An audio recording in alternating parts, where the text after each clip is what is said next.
Thank you for the world so sweet.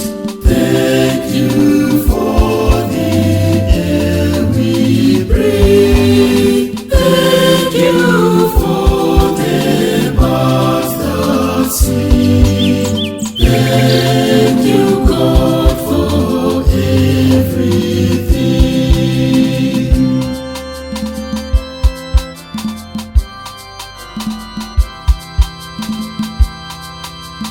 Thank you for a life so blessed. Thank you for loving parents. Thank you for my family. Thank you, God, for everything.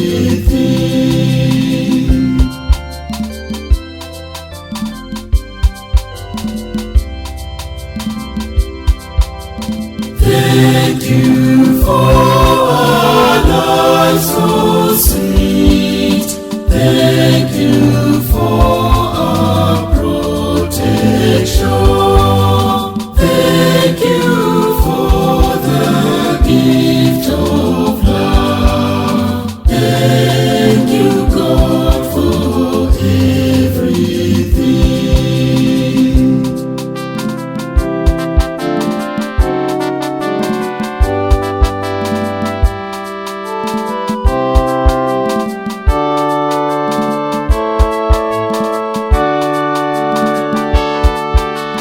Thank you for the world so sweet.